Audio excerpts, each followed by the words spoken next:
Roofing and Restoration. Hey, Wes. Our company, Fleming Roofing and Restoration, specializes in commercial and residential roofing and repairs. I'm a fifth-generation Huntsvillian, and our family's been doing construction business in Huntsville area since 1965. Sam, what kind of roofs does Fleming Roofing and Restoration do? Our guys are skilled enough. We can come out and address any kind of leaks or issues you might have on your commercial, on your metal roofing, on your shingles. We can do anything, and we can offer you a solution to repair it, or we can replace it. You guys also do insurance restoration. Our staff has 10 plus years of experience as insurance adjusters, and we really do know the inside and out of the claims process at Fleming Roofing and Restoration. Check out Fleming Roofing and Restoration online at FlemingHSV.com, or you can call or text them at 256-651-9440. Hey, Wes, we show up. Hey folks, this is Arthur Seaton, managing partner at University Kia, proudly saying Roll Tide and War Eagle.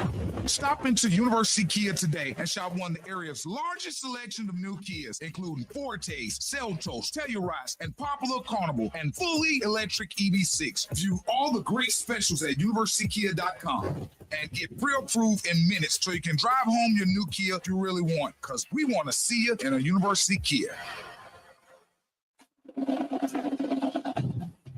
The Drive. Both those guys have done a good job in what we've asked them to do, and both of them have developed nicely, and both of them have consistently made plays. Wes and Steve. Their decision-making, their judgment, their ability not to force things and take what the defense gives and distribute the ball with good decision-making down in, down out is probably the only thing that's going to be any different about them, because it's not physical ability or talent. So it's intangibles, leadership, decision-making, judgment, and all those types of things. And, both guys have done a good job in that regard as well. Listen to The Drive with Wes Neighbors and Steve Moulton each weekday afternoon starting at 5. We are your home of ESPN Radio, 97.7 The Zone.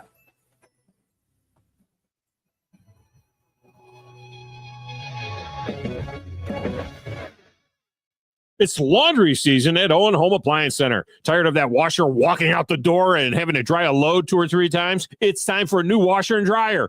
Pick from brands like Maytag, GE, Whirlpool, Electrolux, and of course, Speed Queen. Try the new 2-in-1 GE Profile that washes and dries a load all in one machine. Visit the interactive location in Lacey Springs where you can try the washers and dryers before you buy them. Owen Home Appliance Center. Quality products, quality pricing, quality service. It's in the name, Owen Home Appliance Center.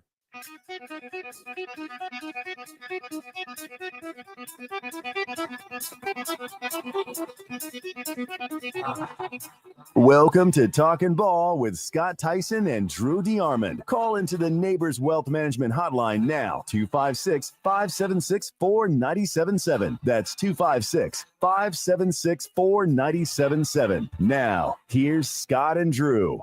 There you go. There you have it. We're back. We're live. We're brand new. It's Talking Ball, 97.7 ESPN The Zone. Scott Theisen, Drew DeArmond, welcome in on a Wednesday morning.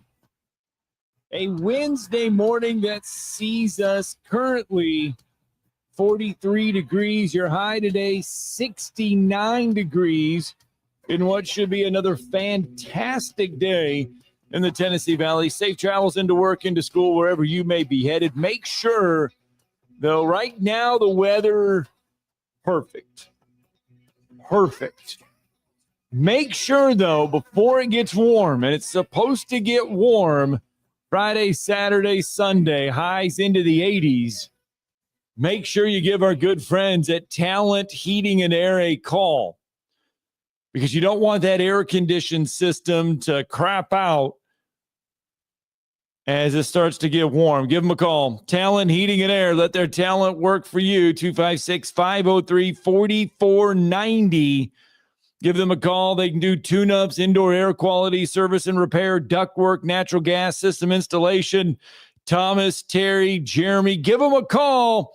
They're locally owned. If you give them a call or if you find them online, talenthvac.com, they'll pick up, they'll answer, because they're live and they're local, just like us here on a Wednesday morning. 256-576-4977. That's the number to the phone lines. You can join us throughout the 2 hours this morning. We got some interesting news, some college football, plenty of college basketball happenings going on as well. Auburn had a big day in the portal yesterday as far as college basketball goes. We'll fill you in there. And some college football happenings around the country as well. And I know if you're driving in your car right now, you're headed to work, you're probably sitting there saying, gosh dang, I am sick and tired. I am done with this whole Nico situation, the whole Nico story. You're tired of hearing about it. You're tired of it being mentioned. Well, we got to mention it at least one more time because our good friend John Summerall is involved. Well, I should say, okay, it's like a 6 degree of separation. Remember the whole Kevin Bacon thing where it's the 6 degrees of separation? This actually has a whole Madison County tie-in to it.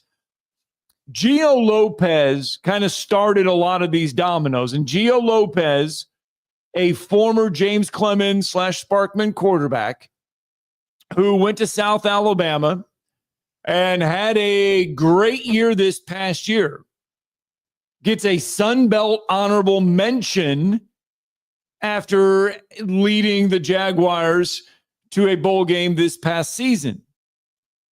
Gio Lopez goes into the transfer portal, and this all ties back to Nico. Gio Lopez goes in the transfer portal. Bill Belichick at North Carolina, who many thought who might be interested in landing Nico, ends up going with Gio Lopez out of the transfer portal instead of taking Nico, possibly. So that means Peter, On 3 was reporting that Tulane was another landing spot for Nico and our good friend John Summerall. Well, apparently to reports, the negotiations, Tulane had, who's guy that got arrested down there? TJ Finley. Yes, TJ Finley. He gets arrested for possibly buying a stolen vehicle. Car. He didn't possibly. He bought a stolen vehicle because he's an idiot. So he's been to 6,522 colleges. What do you expect? So they needed a quarterback possibly to step in. Well, John Summerall and them, they apparently go through negotiations. They wanted it done fast, did not get done, yada, yada, yada, more money, all this stuff. Breaks it off. They are out of the sweepstakes for Nico. Cross South Alabama off there. See, we tied it all back to Madison County, and it's had Madison County ties to it. Yeah, I mean, Gio Lopez had a really good redshirt freshman year at South Alabama. I think Major Applewhite and those guys tried to do everything, including giving a luxury suite to his family to get him to stay. But let's just be honest. He had a really good year on the group of 5 level, and I think everybody understood that he would not be long for South Alabama the way he played. And he was an outstanding quarterback here for James Clemens throughout his career. He was, I believe, a 3-year starter there. And after redshirting at South, I watched him play last year, played very, very well. Nico Iamale Moneybags may have a bigger name and been a 5-star and all that garbage coming out of high school, but it's like a depreciating car. I mean, once you drive it off the lot, things start changing. And I think Nico's a good player, but when you look at Gio's stats, and people will say, he didn't play against SEC competition very much, and that's true. Right. But again, I wouldn't, if I'm Bill Belichick, I'm not putting up with his idiot daddy and his idiot uncle and the rest of his fool family and all their, demands and everything. I'm just not. So, you let it become public. You didn't handle it properly, and now you're paying for it. So my guess is he won't even be playing for $2.4 million in the fall, which is what he walked away from at Tennessee. And honestly, Tennessee told him to fly a kite too. They wouldn't take him back if they called today and said, we want to come back to Tennessee. I sure as heck wouldn't. I'd just be like, red flag, red flag, red flag, goodbye. That's what it would be for me. And so, and like Pete Nakos of On3 reported, they're waiting for the demand to come down to closer to $1 million. So great job, Inner Circle. You screwed it up. And it works both ways. You think you can renegotiate in the middle of a contract? Well, guess what? You can also be told to leave, and then the payment stopped, and then your next contract may not be as rich. So I don't feel one bit sorry for Nico Iamale Moneybags and his family. So, and that you can say he's a good kid, he's quiet and all that stuff, and I'm sure he is, but his inner circle's a bunch of idiots. Let's just be blunt. They're all trying to live off the kid. That's what they're doing, okay? They're trying to make themselves all money because they're all morons. They're going to be. We got a Moron of the Year plaque hanging in the. Yeah, we got it hanging now. Now that they're going to be on the short list. Anybody with Iamale Alva's last name, you're a moron, and you deserve it. It's what's wrong with the sport. And again, it's not all the kids' fault. No. You'll have all these, media members shouting from the rooftop. It's not the kids' fault. This is the system they set up. Of course. Okay. We understand that. The NCAA, they're Moron of the Year candidates all the time. Okay. But again, there's too many idiots trying to bleed this system for all they can. And if it blows up in your face, you shouldn't be felt sorry for and act like you're exploited, because you're trying to exploit the system yourself. So what it should be is it should be a cautionary tale. And, it'll probably be a 30 for 30 one day. It has it all. Remember Lenny Cook? Oh, yeah. Who was as good as LeBron James? Probably can't flop like him, but still, he was supposed to revolutionize college basketball. Didn't happen. So he peaked in the 10th grade, basically. So never became a great player, made a bunch of stupid decisions, bounced from college to college, and never even played in the NBA. So it happens a lot, dude. I mean, and Nico Iamale, if he doesn't end up becoming a big-time QB, and I have serious questions if he will, right? Then, hey, maybe he can call Karch Karai and go back to volleyball. 256-5. Supposedly he was a great player. No, he was. In Southern California, man. So, maybe he'll end up playing men's volleyball. That'd be cool. I mean, if the market dries up, or maybe he can go play at Long Beach State and play both. Get some free Cane's chicken or whatever the hell's out there. Oh, that's how we get you going on a Wednesday morning. See, I know it's like you don't want to keep bringing it up, but it just keeps bringing itself up. Well, In-N-Out Burger, that's big in California. It's becoming big all over. So I don't know. I'm just coming up with something maybe that he can endorse. I mean, because I say all that. You'd know more about the volleyball side and men's programs that are powerhouses, but I'm assuming there's some over there in the old Southern California. I have a feeling there is. Maybe he could go to Pepperdine. I don't know. Do they have one? They don't. I don't think they have football though. No. Well, he could start it. Well, maybe. Just he takes could go one. to Azusa Pacific and become the next Christian Okoye. Maybe they have good volleyball. Hell, I don't know. I don't really give rats ass. Well, the thing is a lot of people said UCLA is a possible landing spot for him. Yeah, but UCLA also spent money on a quarterback already out of the portal. And remember, Chip Kelly was not there. Brian Kelly, he wasn't there either. At UCLA, who was there at UCLA?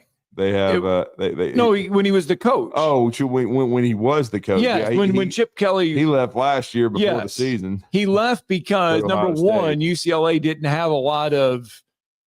They've never really been committed to football out there. Right, and so they don't have deep pockets. So they're not going to go out if they've already spent money on one quarterback. They're not going to spend money on another one. They just don't have the money to do so. Not $4 million. Yeah. So a lot of people believed UCLA was on that list. So you can, soft pencil them in as out. So there you go. Mm-hmm. That's what I was trying to say. Oh. Well, I mean, we'll see. I mean, they did already bring in a transfer QB, and I think they're shaky at best with that program and then the direction it's going in.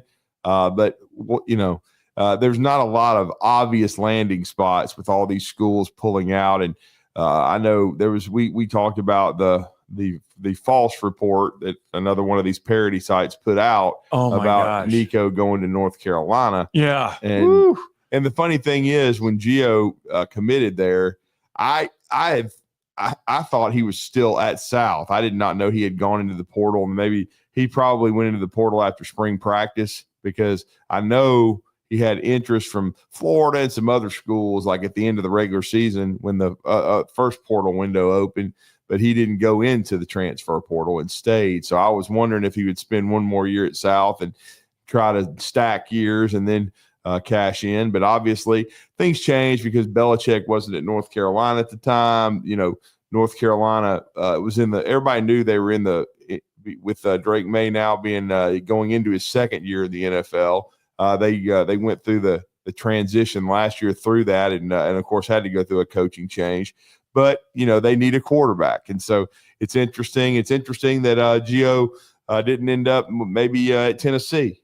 But hey, I mean, Belichick, I think, got some NIL people to step up, and their collective over at Carolina. One of the reasons he took the job. So good get for Gio. I think it's a good move for him into the Power Four. He's going into a conference that's one of the weaker ones right now, but we'll see how much Belichick can improve that program in a short period of time. But now I'm going to be interested in see where kind of Tennessee pivots to, because I know they like Merklinger, and we talked to Jason Swain about him yesterday, and of course George McIntyre's a guy that was a 4 to 5 star player coming out of Brentwood Academy. A multi-sport athlete, really liked his film, but he's a true freshman. And so that's all Tennessee's got. So we'll see, what's out there for the Vols, but I know they'd like to have a guy, I would think, with experience, and Gio would have checked some boxes there, but we'll see who goes into the portal in the next few days. Because honestly, the football portal just started officially today. Yeah. So that's another thing we should talk about too, that as far as, and make sure the listeners understand that. I mean, there's been people applying to get into the portal. Yes. But today is the first official day for it to go into effect. Yes. And I tell you what, people, you got to be careful on X right now. Oh, you got all these. Because somebody created. Falling for it, man. Somebody created one for Lenora Sellers. Oh, okay. And I mean, Richard G. West? No. It looks legit. I mean, it looks legit. And people, you read some of the comments, and people are buying it. Oh, I know. Lenora Sellers is not in the transfer portal for South Carolina. Yeah. I think it was somebody put it in, and it was created by Drunk Reb Bear. Oh, a Drunk Reb Bear. Okay. Yes. Gotcha. Yeah. And so, I mean, it looks legit. To the point where, I mean, look, that is the graphic right there. I'm showing you the graphic. That is Lenora Sellers' graphic right there. Same. I mean, I mean, I will say it looks legit, and I mean, yes. Yeah, because I caught the Nico Iamaleava to North Carolina. I was like, huh? And then I looked up in the and I did how many Fowlers or whatever was there. But then I looked up in the left-hand corner, and I was like, oh, okay, never mind. It's just some idiot. And then if you read the fine print, it said, might be a parody. And I was like, well, as soon as somebody does that, they ought to be thrown off X and suspended. Well, Pete Nakos 18 minutes ago did make it official. Yeah. Gio Lopez has entered the transfer portal. Yeah. So there you go.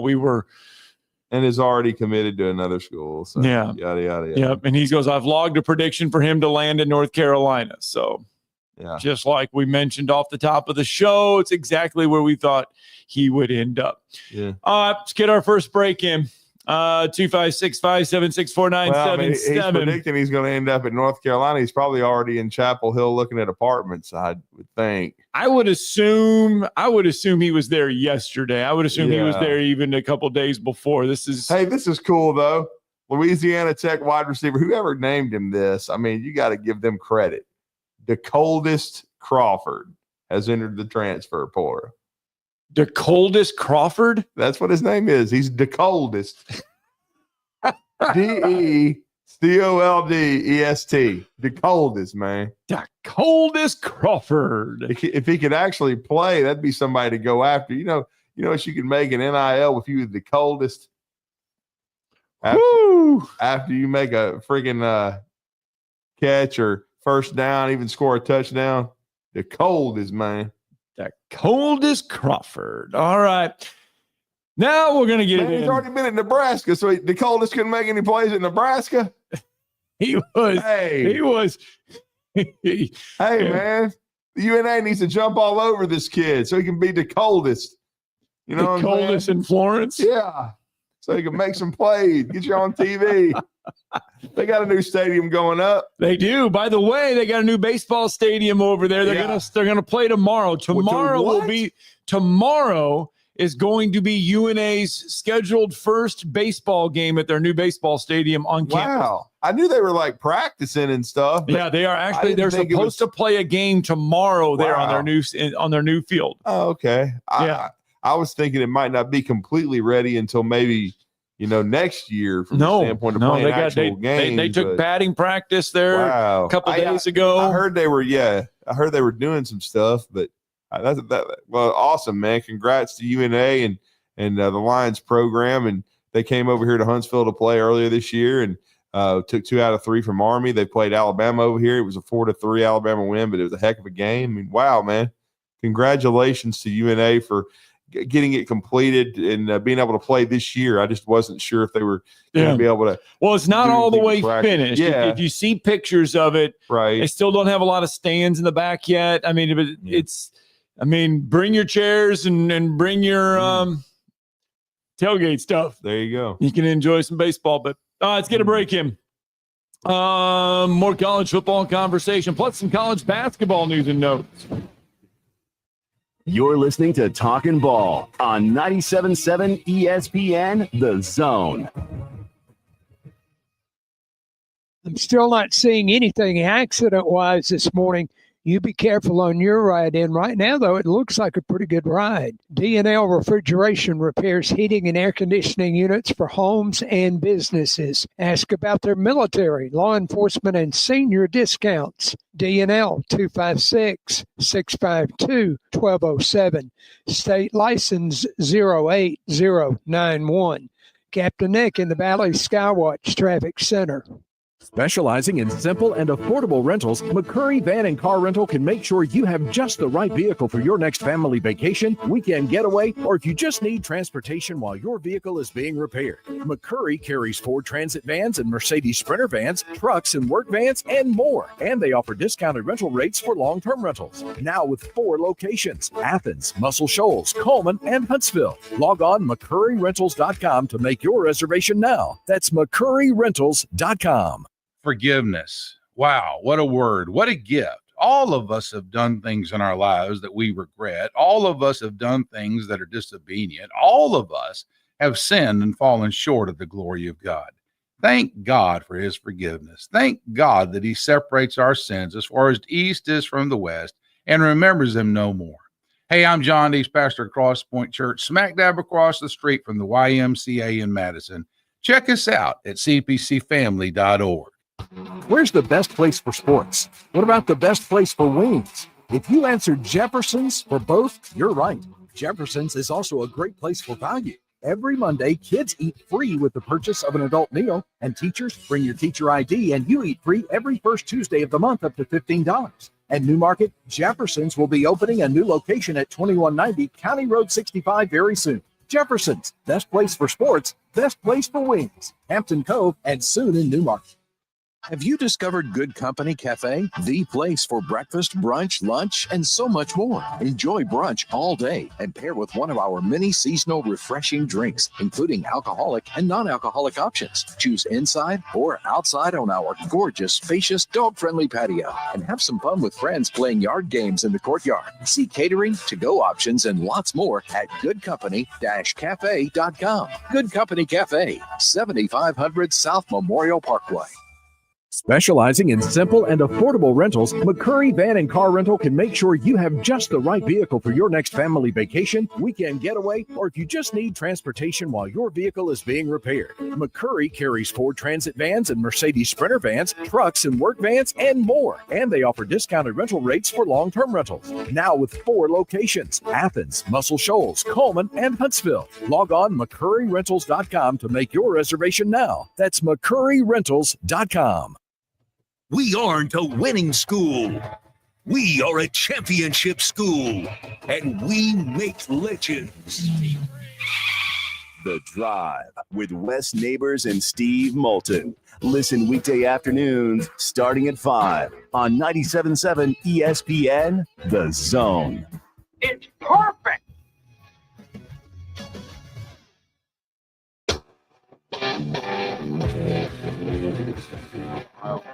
All right, welcome back. Talking Ball 97.7 ESPN, The Zone. Scott Tyson, Drew DeArmond. Welcome back in to the program on a Wednesday morning. 256-576-4977. That's the number to the phone lines. You can join us this morning. Jeff from the Borough is with us. Good morning, Jeff. How's it going, guys? What's up, man? Just want to say all the SEC media day stuff again. So the 4 days of frolicking and carnival will be in Atlanta this year. Yeah, it's going to be back to the College Football Hall of Fame again. Yep. July 14th, 15th, 16th, and 17th. Schedule was put out yesterday. Yeah, don't worry. Kentucky's going to last again, of course. Nobody will be there, of course. That's because everybody disrespects Kentucky and nobody likes Mark Stoops. Drew said that we don't care anyway because they'll never win anything. So that's all I can say. But I would ask you something, Drew. This great basketball season. SEC had the 14 teams that strutting and gutting this Final 8 mess. Will we have basketball media days more than one day? Hell no. Hell no. It's not my decision. That's a negative. That's because Greg Sankey don't care. Bottom line, you know it. I know it. Yeah, Greg Sankey don't care about basketball. He just only urged all of the coaches to get better, and he urged all the schools to put investments in there because they didn't want it. They got better, but they're not going to have more than one day. I can guarantee you that. You can bank on it. I'll bet you right now they ain't going to be. But Scott, you won't put no. You got 50 cents to put up. You ain't got real money to put up. About $1 to you make about 977. So you ain't making no real cash. We all your beach volleyball or cross country. Whether you cover the fall cross country or beach volleyball. What do you do for a living, Jeff? What do you make? Besides bitching all the time about Kentucky and bitching about Middle Tennessee. I don't know. I don't really care what you do because you wouldn't have the balls to come up here and talk to any of us because we would beat your ass. Hang up on the phone with this jackass. Bye-bye. Peckerhead. Good. You're not going to tell us how much we make and how much you make and whatever. You are a buffoon. You're the biggest idiot that calls this show. And the next time you call, we're hanging up again. And then you call the next time, we're hanging up. You're not allowed on the show anymore, Jeff, because you bring nothing to the table but buffoonery. So I just kicked you off the show. You're not welcome on Talking Ball anymore. Go away, you pissant. You're not going to insult me and insult Scott and everybody else and act like how much money you make. Go buy some more cigarettes. I'm not in the mood for it. And you can, and like I said, you're done. You're not on Talking Ball anymore. You understand me? You're done. Your call will not be taken. As soon as you call in, John's hanging up. You're not welcome on the show. You bring nothing to it. Goodbye. Red flag, red flag. Goodbye, Jeff. Oh, my Hope goodness. you enjoyed your last call. You're done. Oh. You bring nothing to the table but nominating yourself for Moron of the Year, okay? And so you're finished. You're not allowed on the show anymore. I know you're listening because you can't help it. Go get banned from another show. You've been banned from half of them in the South because you're an idiot. So you're done on this show. I make the decisions. You don't. You're out. Oh, the IRS put you in a good mood. Speaking of SEC Media Days, we can visit that conversation. The SEC did announce July 14th, 15th, 16th, and 17th. We're going to be back at the College Football Hall of Fame. So let's see what. Wow. So this is April, January, March, May, June, July. 3 months. 3 months from now, we will get SEC Football Media Days underway. Monday, July 14th, LSU, Ole Miss, South Carolina, and Vanderbilt. And then on Tuesday, Auburn, Georgia, Tennessee, and Texas. Wednesday, we get Alabama, Florida, Mississippi State, and Oklahoma. And then on Thursday, to round it all out, Arkansas, Kentucky, Missouri, and Texas A&M. So there you go. Monday, Tuesday, Wednesday, and Thursday, SEC Football Media Days. Yeah, I believe Kalen DeBoer is on Wednesday, July 16th. That is exactly one calendar month for my Rocket City Awards, our third annual show. So the football media days will be upon us. I mean, the countdown will have begun to that great event. And again, I don't know why Kentucky always goes on the last day.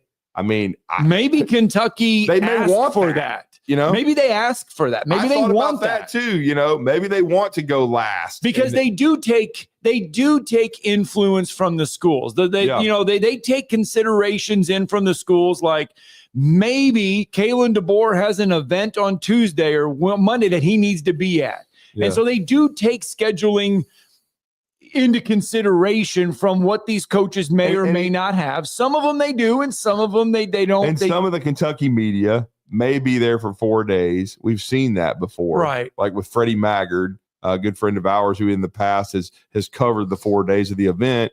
Or maybe they're just going to come in on the last day and then come in. And again, when you think about it, you can drive from Kentucky to Atlanta pretty, it's a one-day thing. This one here is very easy to get to for everybody. You can be there for a day. Do not spend the night. Do not have to you use it on a hotel, cover Kentucky, and come back. Well, and again, that's what I kind of get sick of with Jeff. I don't know if they're going to win the championship, but what I have said, pardon me, Scott. Yes, no, you're good. Is Mark Stoops has done a great job at Kentucky. He has made them relevant within the league. He has won games consistently. He has won bowl games. Right. He has had them very competitive. Even last year when they went 4-8 and they weren't very good, they beat the best team in the league at home, and they ruined Ole Miss's season. Okay? And he's turned out pros. Now, do I think Kentucky is ever going to win the conference? I do not. That's just a fact. Okay? Jeff brings that on himself when he comes in here, and then he'll start telling us what we believe, putting words in our mouth, saying we always are against Mark Stoops, which is not the truth. I mean, what he does is he's a fake person from the standpoint he wants to call in and get everybody all agitated. Well, I'm tired of that. And that's why I kicked him off the show. He's no longer welcome on the show. He brings nothing to it except for, people that are listening want to run off the road or their ears are bleeding. I mean, he's had some good calls. He actually had some good calls in the last few weeks. But that is, once again, just going somewhere that's not necessary. And then insulting people saying, you don't make any money, Scott. Drew, you don't make any money. I bet you I make more money than you. Shut up, Jeff. Yeah. You're a coward. You wouldn't tell us what you really did because that's the way you are. You're going to call in, run your mouth incessantly. You're not going to stand behind who you are. I guess I did find out on X who you are because you're Jeff Neal, but that's probably not even really your last name because that's what cowards do. They hide behind a microphone. They're going to hide behind and just say their name is Jeff, or they're going to hide behind some X account. They're not going to show their face. They're not going to show who they are because they're cowards. And all they want to do, because they have no life, is call in and try to inflame other people because their life sucks. And his life sucks. You can tell it. He calls into every sports talk radio show in the South because he has no friends and because he's a peckerhead. It does lead to the question, and you say that Kentucky will not win the league in SEC football. And there's a couple questions to pull out of there, and it's something to visit with. Let's get a break in. It's 7:30. Let's reset the table. Let's get a break in. When we come back, we'll talk about that because Grok, Grok. It's an AI feature now on Twitter. Yeah, and Saturday Down South did something with that with SEC football coaches. It does kind of tie into everything with there. We'll add that to the conversation when we return.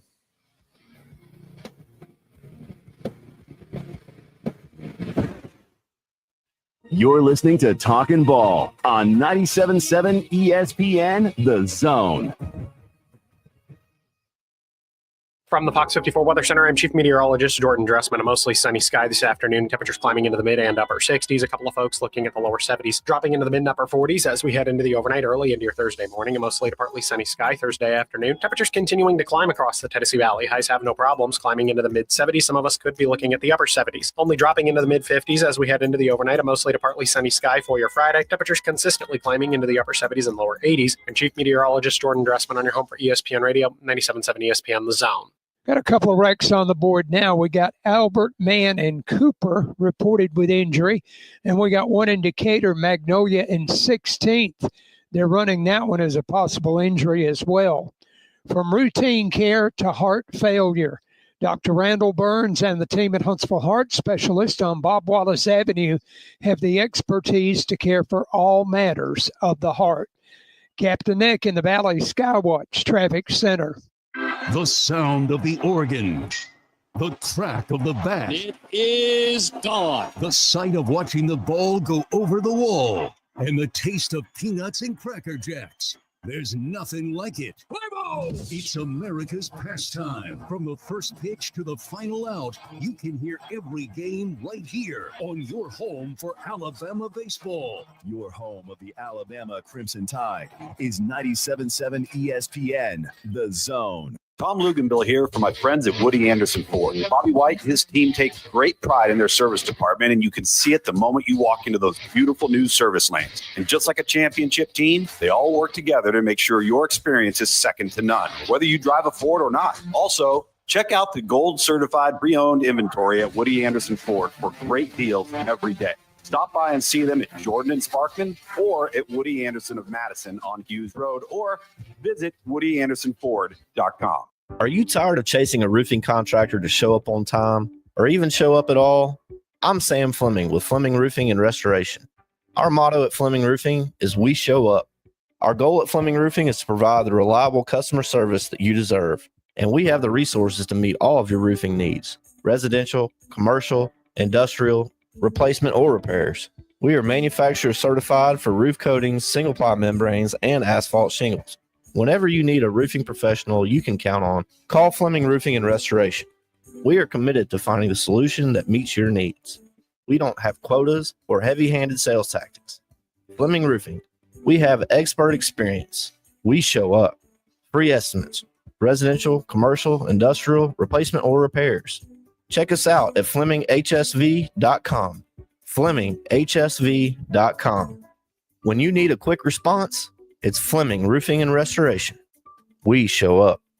Would you call a plumber for a root canal? The same goes for selling your timberland or farm. Choose someone who understands your property and can help you on the front end so you can capitalize on the back end. I am Bo Butler with Southland Realty and Auction. As a guide, I have put many hunters in position to take a shot. It's time for you to take your shot. Let's talk about putting you in position to sell your property. Call me at 256-609-0512. Remember, Bo knows land. Football season and Bad Daddy's Burger Bar. The perfect combination of good times and great food.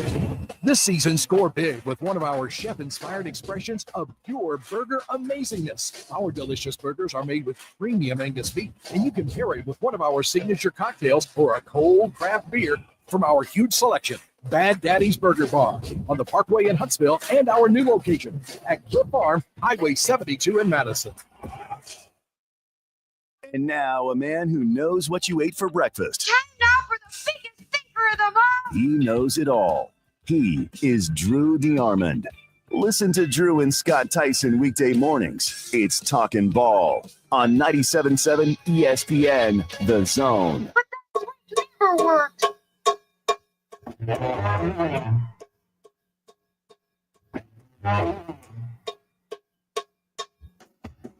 All right, welcome back. Talking Ball 97.7 ESPN, the Zone 736 on a Wednesday morning. Scott Tyson, Drew DeArmond. We're holding court until 9 a.m.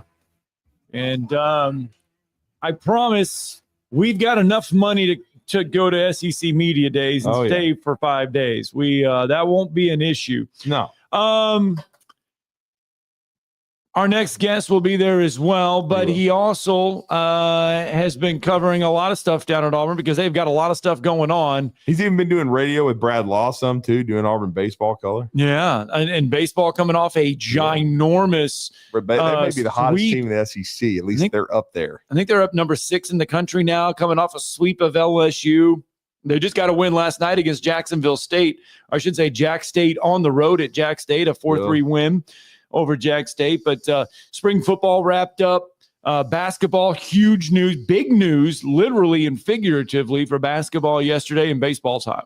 No, I mean, the SEC baseball is such a meat grinder. And, and you have to you can't get too low, can't get too high. But Auburn right now is, just red hot. They were scorching hot.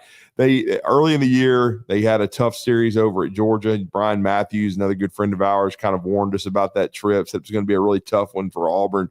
And they lost all 3 of those games, competitive games, but it was not a good weekend. Then they lost to UAB. Alabama came to town, though. That's when things all started shifting. They won 2 out of 3 from the Crimson Tide. And now they're coming off of one of the best weekends in Auburn baseball history. I think they set attendance records. It was insane. And anytime you can bring up the great Frank Thomas, who, for my money, everybody knows I wore the jersey on the camera, that he's the greatest Auburn baseball player of them all. He, in 1988, led that Auburn baseball program to their last sweep of LSU. And they did that this weekend under Butch Thompson. They get the win last night at Jack State by a 4-3 score. And as you just mentioned, Scott, they're up to number 6 in America, and they are as hot as any team in college baseball. And we're going to talk to Jason Caldwell of Inside the Auburn Tigers, Auburn 24/7 about that right now. Jason, good morning. You're with Drew and Scott. How are you? I'm good, guys. How about y'all? Doing good. And you mentioned it last night on your X account. Auburn right now 8-2 in one-run games. Last year they were 2-8, but as you said, just a swing or two can change a lot of things, and Auburn's red hot right now, and they're doing all the little things right. Yeah, it definitely it's a different feel when you do that and win one-run games for sure. And you mentioned it, you come off a huge weekend, and all you get now is a trip to the number 1 team in the country. There you go. Texas. Yeah. That's life in this league. Like you mentioned, Auburn's up to number 6 in the country, and you feel pretty good about the way they're playing right now. And this team still has road trips to Texas, Tennessee, and Ole Miss. Yeah. It's just the life you live in. You trying to kind of talk people down, not off a ledge, but off the rooftops right now, going, look, hey, it's one good weekend, but there's a long way to go in this league if you want to start talking the 8th word, which is the host word in NCAA baseball. Right. Well, Jason, just to tell you, baseball is such a fickle game. And last season, we talked a lot about Auburn baseball, but it was always if they can just somehow find a way to win one-run ball games, kind of that Achilles heel. Last year, below 500 in one-run games. This year, just to show you how different baseball is, they're 8-2 this year so far in one-run games. It's amazing how the margin for error in baseball is just so razor thin. Yep, it's usually mistakes. It's usually walks, errors, those kind of things. And you start to press, you struggle a little bit, and then it makes those things happen even more frequently, and it compounds the issues. And so I think we're able to relax and throw strikes and do those things, and that's been a focus for Butch Thompson and his staff since last year, throwing more strikes. And I think it's paid off for them so far. Now, obviously, you got to hit the baseball, and you can steal bases and bunt, do those things, but you also need to hit a 3-run home run or two. And this team has more power than it has shown so far. And honestly, even though they got a sweep, best baseball yet. And so, can you get there? We'll see. But it's playing better than it did last year because it's, kind of all facets. Well, and I know you've been you and Brian Matthews follow the baseball program as close as anyone we talk with. It just sounded to me like, following it from afar, and you and Brian were there, that it was just an insane environment. I remember a couple years ago, one of the postseason runs for Auburn, I think when they got to the second College World Series, there was just thousands of people. I mean, there were so many people at the ballpark, it was hard. But I know they've renovated it now, but they set attendance records this last weekend against LSU. I mean, 7,200 people at the park. Yeah, it was crazy. Saturday, you had A-Day and you had great weather. So everything played into it. But I would guess that if you're able to host at some point this year and you get some postseason baseball at Plainsman Park, I would guess that you could probably get, between inside and outside, I would guess you could probably get 9,000 to 10,000 people around the area. So it's the environment continues to grow, and obviously winning does a lot of that. Butch Thompson has done a great job of promoting for the program and going to get more students to games, all those things that you have to do to create that environment. And so it's paying off, and when you win, it helps as well. But I think, look, you're on pace to set the all-time single season attendance mark in Auburn baseball history. And the last 3 years have been the biggest 3 years. So you just continue to grow the program. And I think, look, we've seen college baseball across the country continue to grow, and nowhere is it like it is in the Southeastern Conference. So what do you make of the series this weekend with Texas? How does Auburn stack up pitching wise? How do they stack up against the Longhorns? Yeah, I think you'll look at that same stat again and go, hey, at the end of this weekend, can you find a way to win a one-run game? Can you win a close game? They were able to do that at Kentucky and win a couple. And Texas just did the same thing. They lost a 15-inning game at Kentucky, but they won a couple of games up there that were back and forth. And, Texas, I don't think anybody expected them to be this good, but Jim Schlossnagle is a really good coach. And obviously Texas is I would say, if you start marking down the best programs in college baseball history, it's a very short list before you get to Texas. And so, it'll be a challenge. They can, they do everything well. And so that's the thing for Auburn. Can you go out there? Another turf series for Auburn. They've had a couple of those already. You'll have another turf series. You'll have another one at Tennessee coming up. So this team is more used to turf games than they probably have been the last few years. But you move up a day. I'm not really sure what they're going to do yet in terms of pitching. Sam Dutton has been so good on Fridays. Cade Fisher pitched well last weekend. But do you want to move those guys up a day? I think that's the decision now for Butch Thompson and the staff. And then a huge addition, literally and figuratively, yesterday for Bruce Pearl and the Auburn basketball team, someone I'm very familiar with. Saw him play several times in high school. I know his high school coach, Denton Johnson, who ironically has now moved to our community, will take over the Decatur girls program, but he coached Keyshawn Murphy, reached the state finals with him. He is coming off of a breakout junior year at Mississippi State, Jason. But as we've all seen, the transfer portal and this portal era, and with Auburn being such an old team last year, both Alabama and Auburn are going to have much different rosters, but a big addition for Bruce Pearl to get Keyshawn Murphy into the fold yesterday.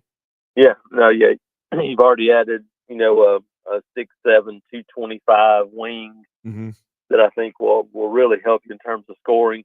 And Drew, you're right. We both seen Keyshawn Murphy a bunch. Yep. This is a guy that was a big guard and has turned into a big body power forward.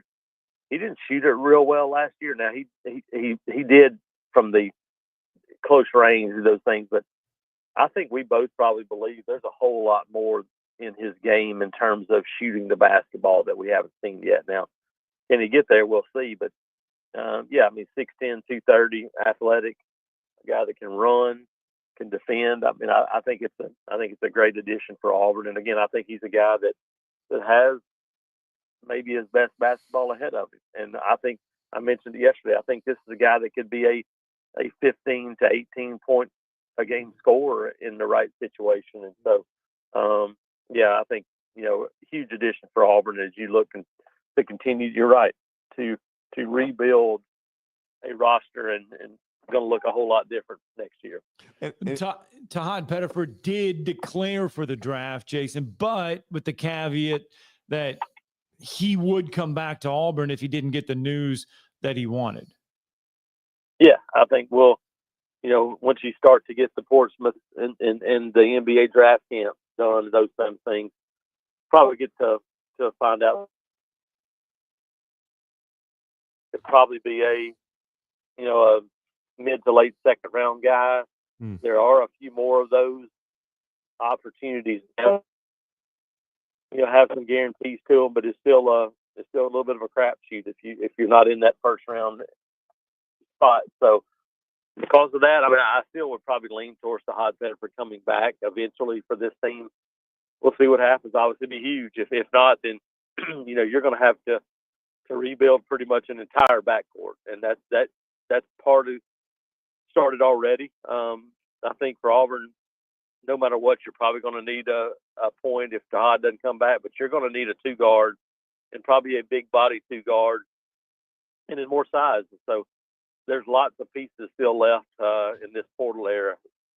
Wait, and Jason, Chad Baker-Mazara and Denver Jones, are they? I know they feel like they can bring Chad Baker-Mazara back, but what about Denver? He was such a big part of that. I think he spent a year in junior college. Are they going to try to appeal? Is he going to try? Are they possibly going to try to bring him back?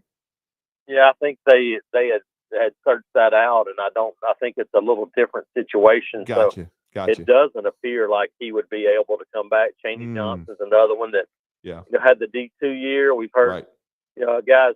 Somebody I've tried to appeal that one. Somebody got it in, but they turned down everybody else. It doesn't look good for Chaney either. So I think Chad would be the only possibility there. See what happens with him moving forward, because now everything's about need, budget, money. It's all the things that we thought we would always be talking about in college sports, but that's exactly what it is. Yeah. Well, your thoughts on Auburn wrapping up A-Day? Yeah, it's a little bit different. A little bit different with the practice. I've seen a bunch of them. Yeah, but your thoughts there? I honestly thought it was probably better than most A-Day games have been the last 5 or 6 years. I thought there was more action. You got to see more top-level guys actually doing things. 7-on-7, and they did some red zone and some goal line things like that. I honestly thought it was better.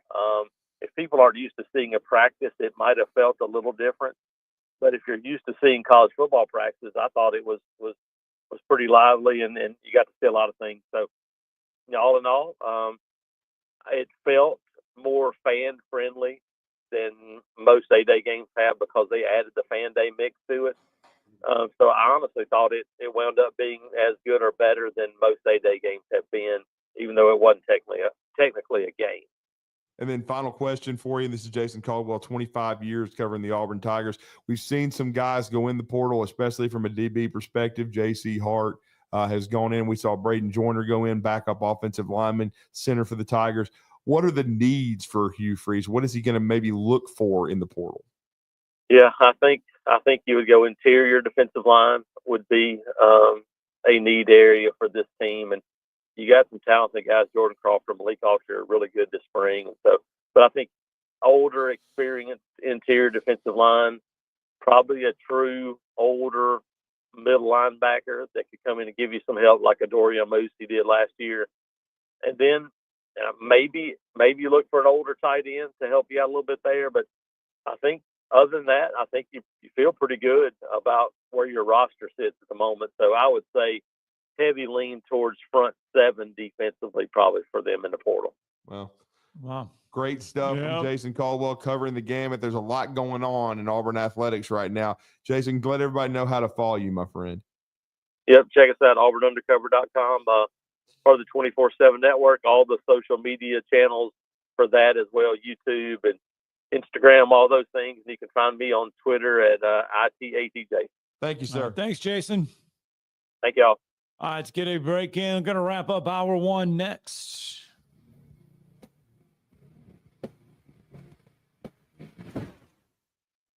You're listening to Talkin' Ball on 97.7 ESPN, The Zone. Got a couple of wrecks on the board now. We got Albert, Mann, and Cooper reported with injury. And we got one in Decatur, Magnolia, in 16th.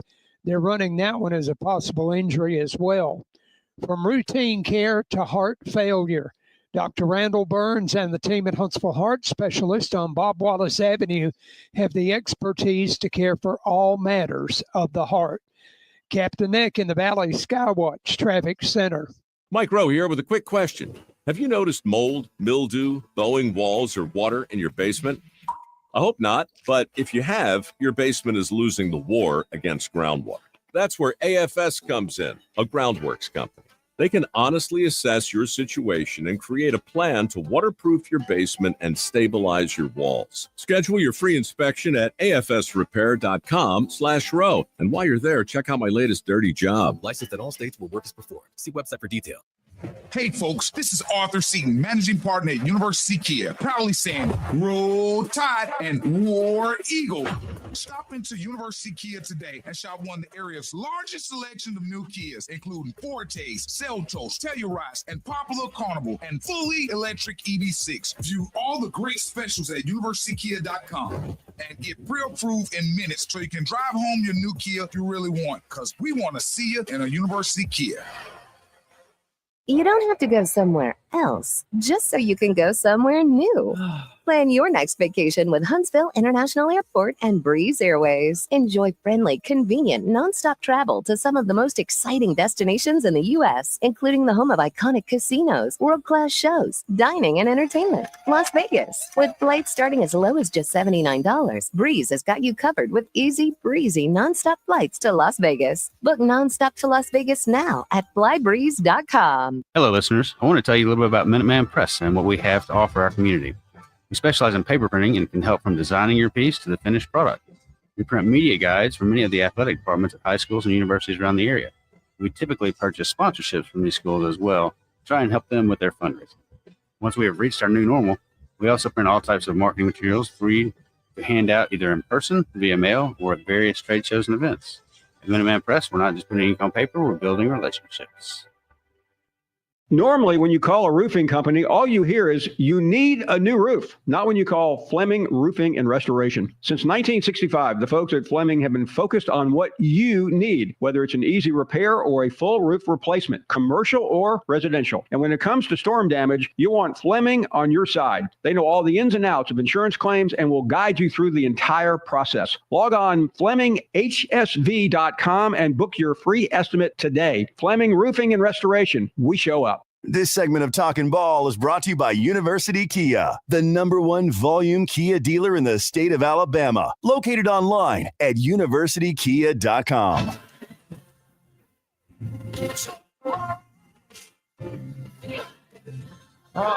So if you watch this show,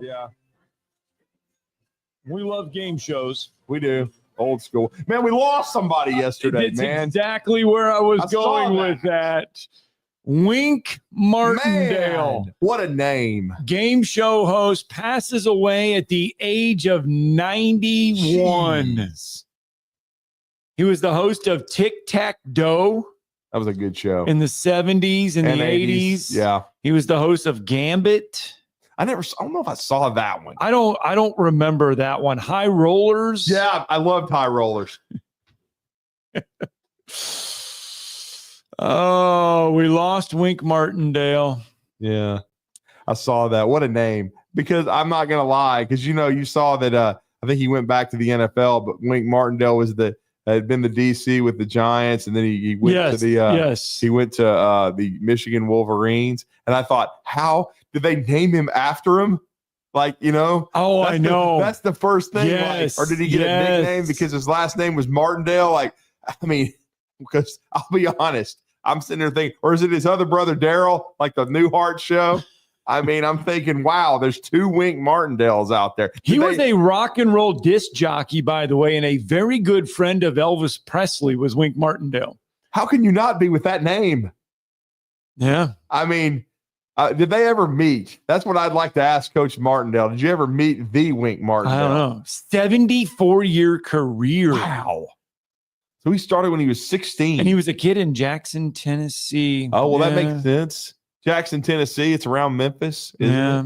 You know, same state. So they couldn't say Jimmy McCoy. Couldn't say Winston. That was his given name. That was his name. Oh, yeah. And so Winston nickname. turned into Winky, and then he got into the business, and that became Wink. Oh, and it was Wink Martindale. Hey, we have one of those that works here. Hunk a pillar is hunk. It is. Oh. Let's see here. He was in some Elvis movies. But then he got into the game shows. Yes, he did. He hosted American Bandstand like show called Top 10 Dance Party in Memphis. Oh, well, yeah, there you go. Of course the homestead of Elvis Presley there. Yeah. Makes all the sense in the world there. He was billed as Win Martindale when he hosted What's That Song? That got him in on there. And then he just started working his way up on game shows. But Wink Martindale passing away. Man, what an institution that guy was. He's one of the first dudes you think about when you think about these TV game shows. Man. Yep. No, you do. Man. You're right on. We got to get a break in. Hour 2, Talking Ball coming up next. Did you see the story about the Braves sideline reporter getting some backlash? I heard about it. I actually even think I saw the segment. So if you didn't, they won that game. We'll let you hear it. Yesterday. This is Brent Musburger's VSiN Action Update on 97.7 ESPN The Zone. AI-powered betting models to help you make sharper picks during March Madness. Free 7-day trial available now at rhythm.com. That's RITHMM.com. NASCAR Cup Series week off for the Easter holiday weekend. Kyle Larson, the 3-1 favorite to win the Cup title after his win at Bristol. Christopher Bell plus 450. Denny Hamlin 6-1. Next week, the Jack Blinks 500 at Talladega. Scotty Scheffler plus 360 to win the RBC Heritage at Hilton Head Island in South Carolina. The Harbortown Golf Links, traditional spot for the week after the Masters. Colin Morikawa is 11-1. Xander Schauffele is 12-1. Blue Jays over the Braves 6-3 in Toronto yesterday. Spencer Strider on the mound for the Braves today against Chris Bassett of the Blue Jays. Atlanta laying $1.48 as the road favorite. Mike Sennett, 97.7 ESPN. WCZN, Union Grove, Huntsville, Alabama. 97.7 ESPN, The Zone. SportsMed is the official team physicians of the Rocket City Trash Pandas. And if the pros trust SportsMed, you can too. SportsMed provides every service you might need for complete orthopedic care, specializing in orthopedic surgery, sports medicine, joint replacement, spine surgery, neurosurgery, and podiatry. And they offer their own brace shop, in-house full-body MRI, physical therapy, walk-in clinic, and so much more. 4 locations and on the web at sportsmedalabama.com. This hour brought to you by SportsMed Orthopedic and Spine Center. Online at sportsmedalabama.com.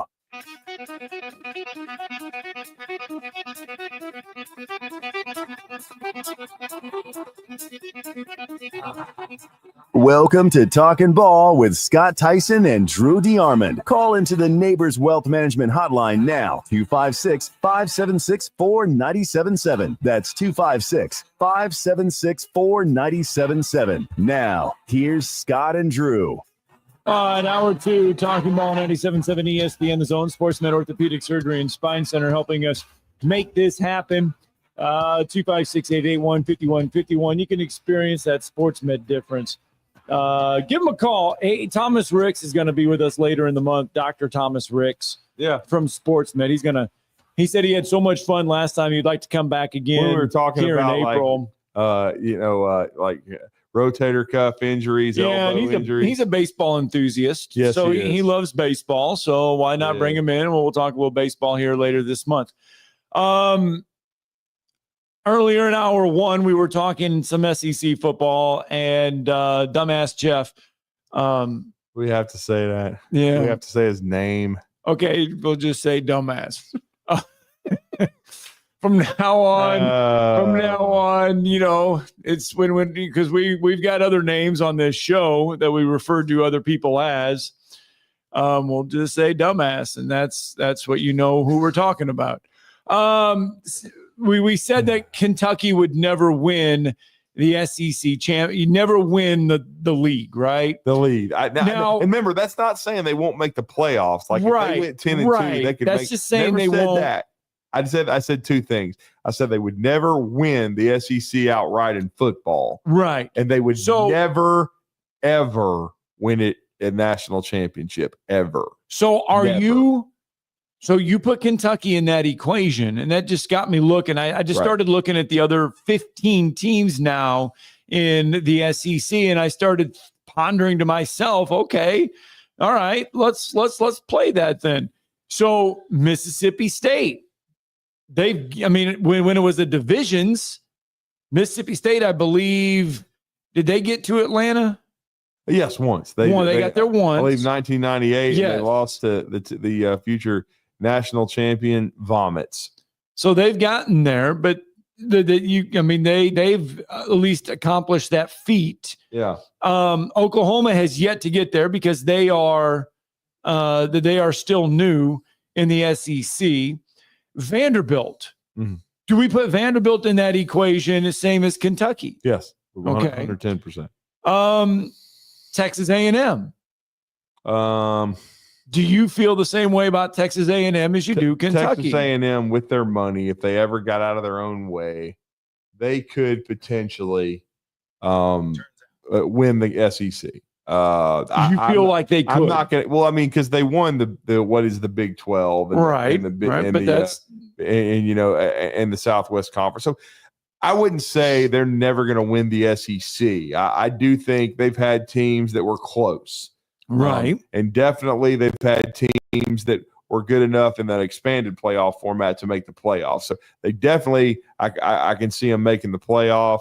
And competing now, a national championship, they haven't won anyone since 1939. So I would say, is it possible? Yes. Is it likely? No.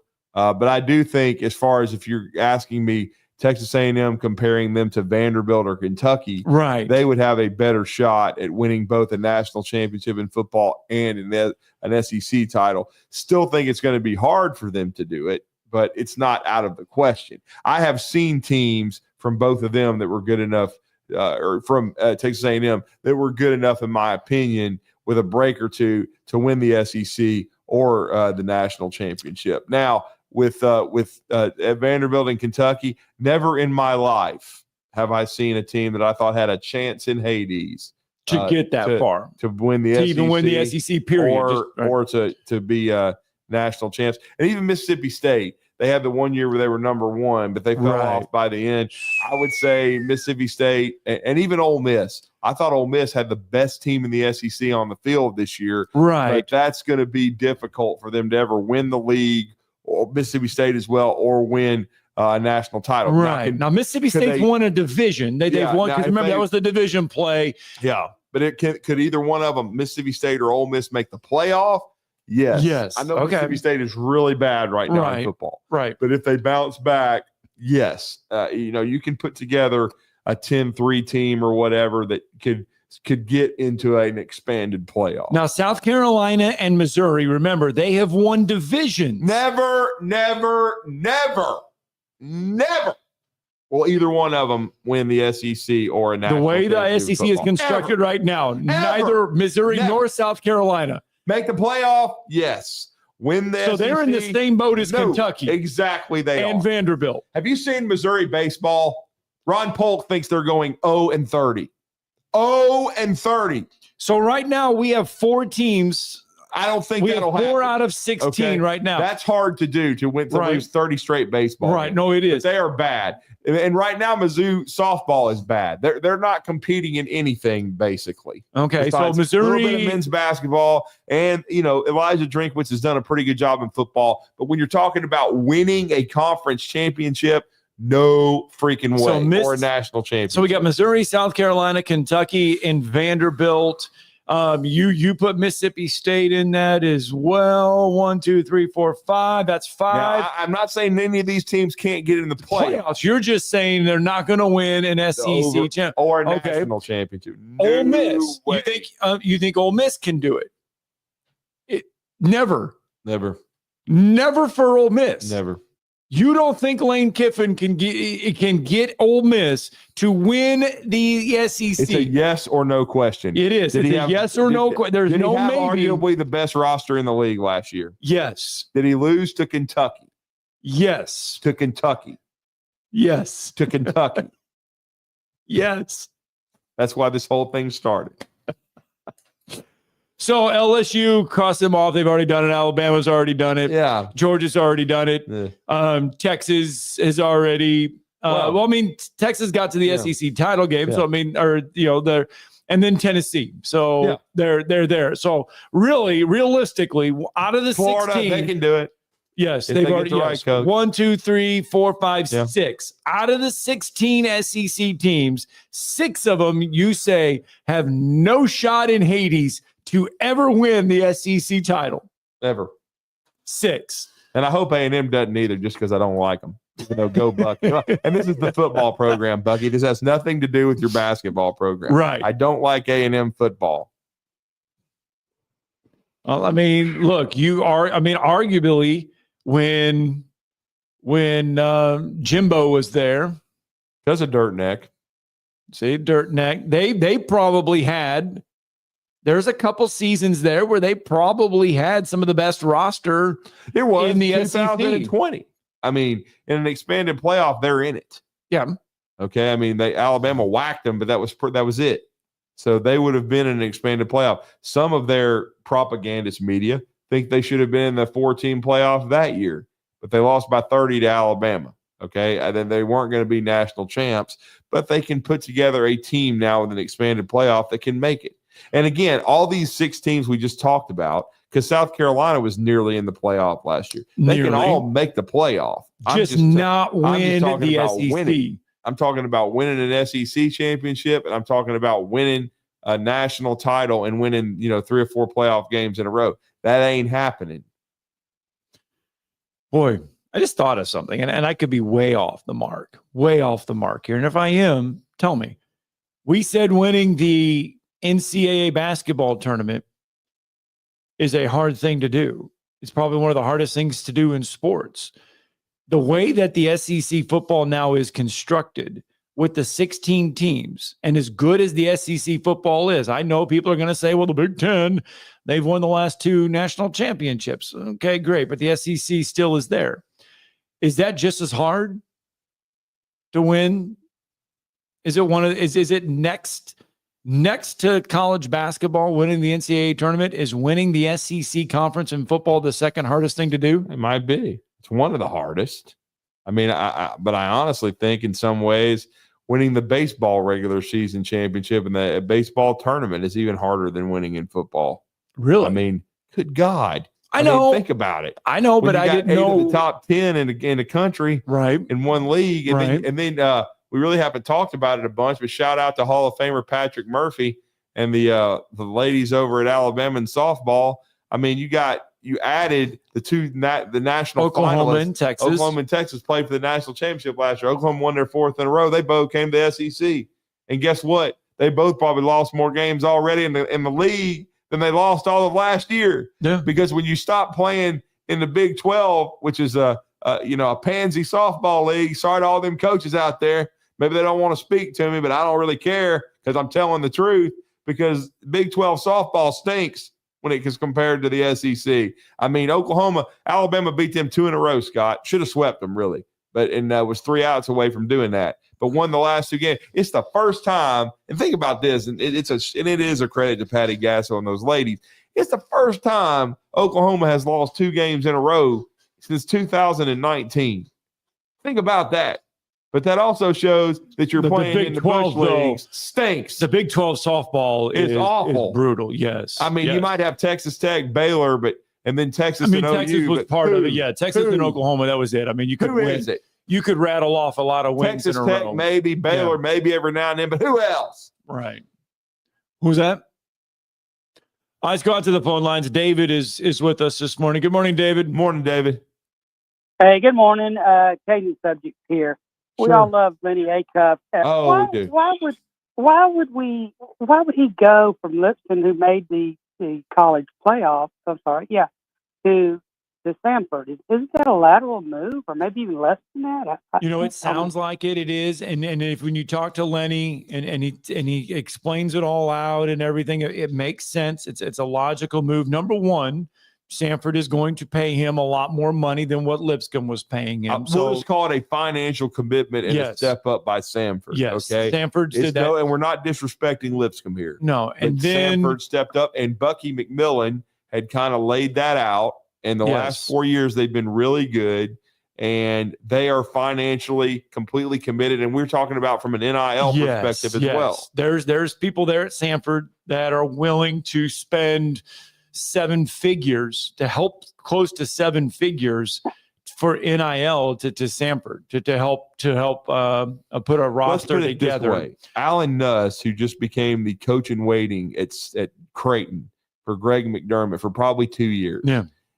He was at High Point winning in their league, and he had $1 million payroll for NIL. If you have that for a mid-major program, which is what Samford is, then it's a distinct advantage. If you haven't, and now we're not saying what their budget is, we just know that they're committed NIL-wise. Right. And then on top of that, his daughter lives there in Homewood.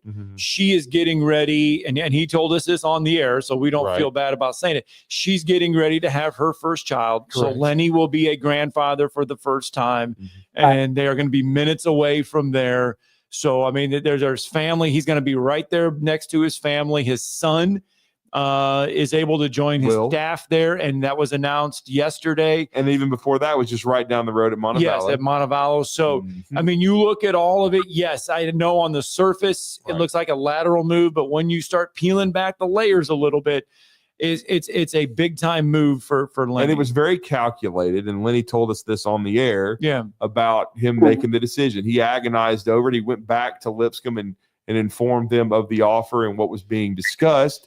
And Lipscomb, they're a very, very good program. They have a very a rich history, especially on the NAIA level. But as far as Division I and resources, right now they don't have as deep of pockets as Samford. So it was just in other words, the way Lenny phrased it to us when he came on is it was too good to pass up. It was just they gave you an offer that you couldn't refuse. When he got into discussions with Martin Newton, CM Newton's son, who is the AD at Samford.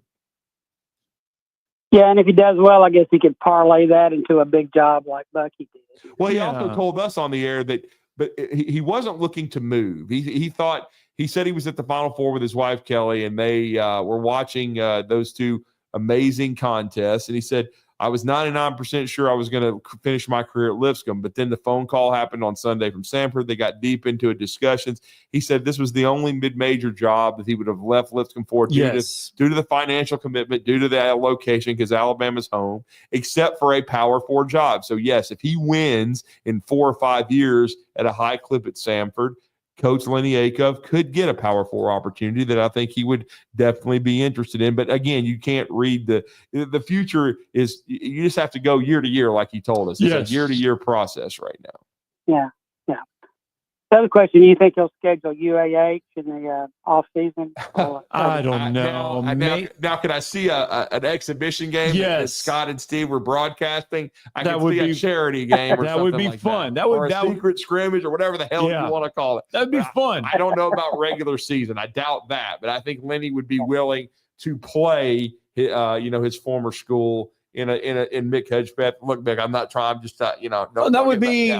That would be fun. Suggesting a charity game for you. Or something. We're not telling you to play them in the regular season. But I think there would be a lot of high interest in an exhibition game. Look, if Alabama did another one here at the VBC, why not do a double dip? Now, I can see Alabama playing Sanford. I mean, certainly. But do a double dip here. Or Bruce Pearl. Let Alabama bring in like North Carolina like they did last year. Yeah. And then maybe the pregame, maybe the first, maybe do it 2 games that day. Sanford, UAH, and then Alabama and somebody else. Well, or Sanford, Troy, somebody. I mean, with Scott Cross. Yeah.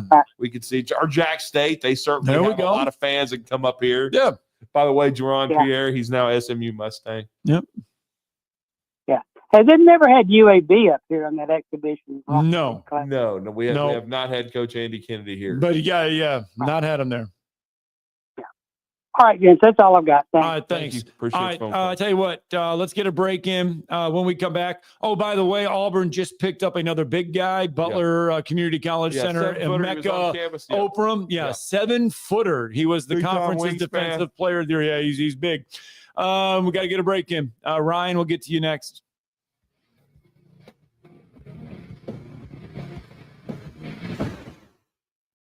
You're listening to Talkin' Ball on 97.7 ESPN, The Zone. At a report of a wreck eastbound 565 at Madison Boulevard. That area looks good. I don't see any problem there. Still working one in Decatur, Magnolia and 16th. That one reported with a minor injury, and they canceled Himsey on a wreck near New Hope, Albert Mann, and Cooper Road. That one originally reported as an injury type. Do your methods to lose weight no longer work for you? 7 different hormones can make it impossible for you to lose weight. Find out with a free quiz at 2030huntsville.com. Captain Nick in the Valley Skywatch Traffic Center. By now, you know about Eagle Masonry and Insulation, and maybe you know that Eagle also does landscaping and dirt work. But how about after paint work? Shower doors, shelving, and mirrors, all taken care of by Eagle, the same Eagle that takes care of all your masonry, insulation, and landscaping needs. Eagle brings the same level of expertise to all these disciplines, and they're ready to provide you with a free quote. The website is the same, insulatewitheagle.com, as is the phone number, 256-755-1556. Give them a call and see what Eagle can do for you. Eagle saves you time. Eagle saves you money. You've got to experience Toyotathon at Bill Penny Toyota. They've got the selection with over 700 new Toyotas to choose from. And they've got the extras with Bill Penny perks and a 10-year unlimited warranty. So get on over to Bill Penny Toyota today and experience Toyotathon. Bill Penny Toyota in Huntsville and online at BillPennyToyota.com. Bill Penny's Toyota 10-year unlimited warranty is valid through the 10th year of ownership. Valid on new vehicles only. See dealer for details. It's Jeff Jr. from Trajan Wealth, and I've got something important to talk to you about, your 401k. If you have changed jobs, there are 2 very important considerations. You don't want to leave your 401k behind, and you don't want to roll it over into your new company plan without consulting Trajan Wealth first. 401ks will often have limited investments or age-based options. Since companies have to make choices to suit all employees, they may not be suited to you, which could cost you fees and money. When you roll over your 401k into an IRA, you not only keep your money growing tax deferred, but you also gain access to a world of investment options specifically designed for you. Trajan Wealth and our fiduciary advisors have helped thousands, and we can do the same for you. Call Trajan today, 256-208-9000. That's 256-208-9000. Advisory services offered through Trajan Wealth LLC, an SEC registered investment advisor. When you call most roofing companies, all you'll hear is, you need a new roof. Not when you call Fleming. At Fleming Roofing and Restoration, we're focused on your needs, whether it's an easy repair or a full roof replacement. Folks around here have trusted Fleming since 1965 for all their residential and commercial roofing needs. And as the area's storm damage experts, Fleming knows all the ins and outs of the insurance claims process. Log on FlemingHSV.com to schedule your free estimate today. Fleming Roofing and Restoration. We show up. Never miss 1 second of Charger baseball with the Charger Zone. Stevenson's going to send this one into the gap. J.C. Wilburn get to it. He dives and dives. Only on 97.7 ESPN.com and the 97.7 ESPN The Zone app.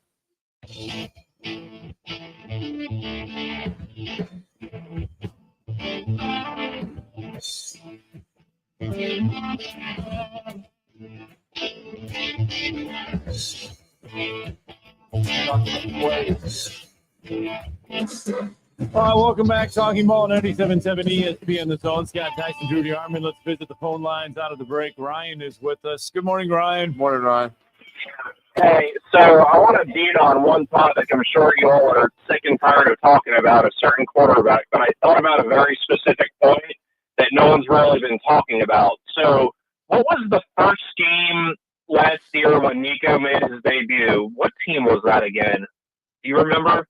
Was that Chattanooga? It may have been. I mean, he threw for, like I say, he threw for a gazillion yards and a gazillion touchdowns against the nobodies. He ran out of bounds in Fayetteville. So I remember that.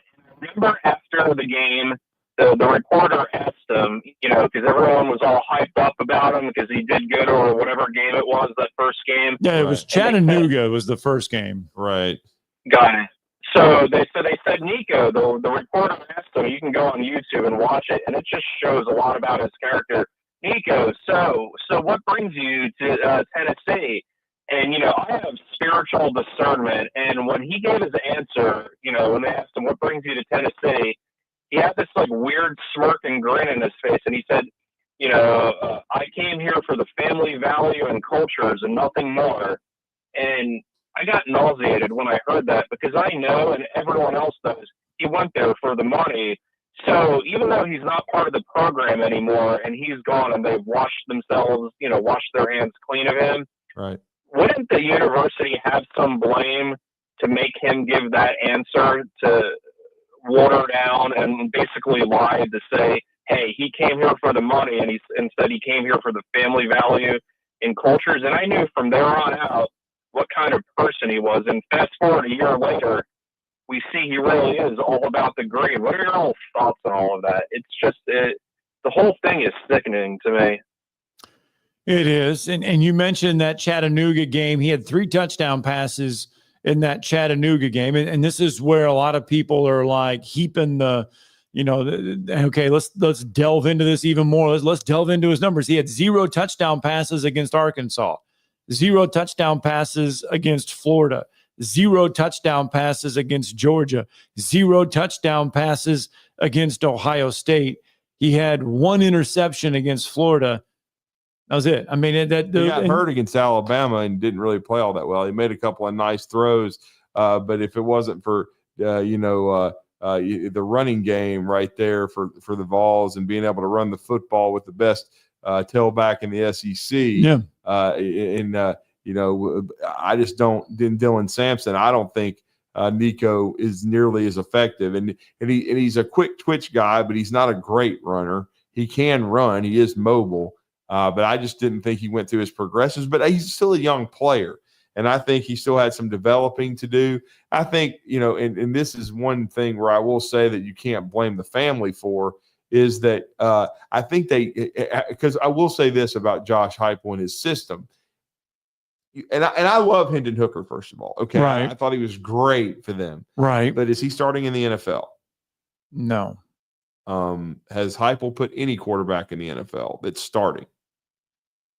Not right now. Exactly. So I'm not exactly sure the system, and I think they had issues with that. I think they wanted him to tweak the offense a little bit, but they also made their own bed because Tennessee was very aggressive, and I'm talking about their NIL collective and the way they recruited him, and they gave him a huge contract.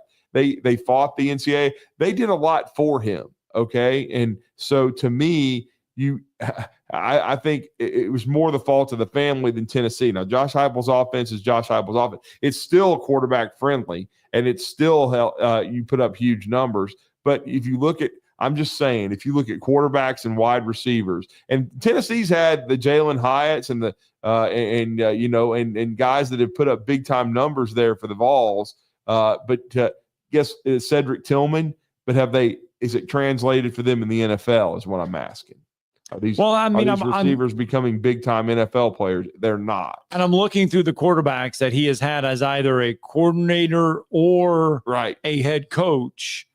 And, I mean, you go all the way back to 2010. He had Landry Jones. Yeah, he didn't do anything in that. Right. Blake Bell. Who? Trevor Knight. You give him a tight end. Who? Kent Myers. Who? I know. Drew Lock. Well, we know him. He's a backup in the NFL. Right. He's had Mackenzie Milton. Who? Dylan Gabriel. Milton got hurt. That is true. And Dylan Gabriel went to 6,522 different colleges. He's had Hendon Hooker. Good college player. Joe Milton. Hendon Hooker was probably the best. And he's had Nico Iamaleava. And he chose Joe Milton to come from Michigan because he recruited him at UCF. Yeah. But I'm not saying you can still become a great player in his system, but I'm just talking about an NFL player. But guess what? Nico Iamaleava and his camp should have researched that when they decided to come to Tennessee. That's partly on them too. Okay, you have to research everything. Have they put out quarterbacks? I've criticized Nalu Tagovailoa, but he also made the statement when Nick Saban brought in his son Tua.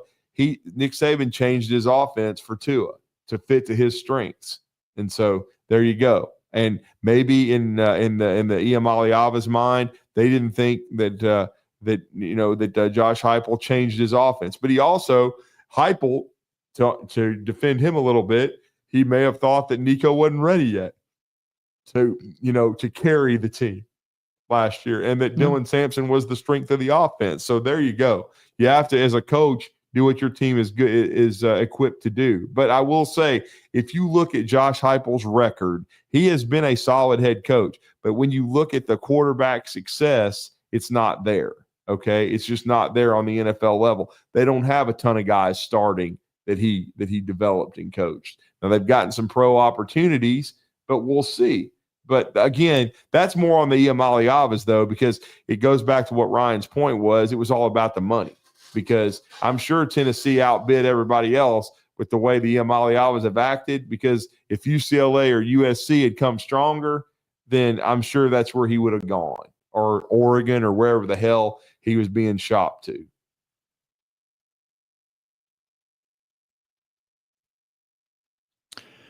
All right, let's slip in Brandon real fast. Good morning, Brandon. Last year when Tennessee played North Carolina State. Yes, that was another big win for him, yeah. Yeah, I mean, I think Maliava threw for like 200 yards, and he had 2 touchdowns and 2 interceptions in a game that they won 51-10, maybe, I'm thinking. NC State? Yeah. Yeah, and I remember Josh Pate saying this North Carolina State team is a bad football team. And they ended up being, I want to say, what was it, 6 and 7? Yeah, they weren't very good. And I said I wasn't impressed with the guy then. I said, you go out against a team that looks that bad and you're basically even on touchdowns and interceptions and you only throw for 200 yards. And then I sent Drew the video of the plethora of overthrows and miscues and this passes he missed to guys that were wide open. Yeah. And he might get $4 million now if somebody pays him in pesos. Pesos. Yeah. Oh, 68. Yeah.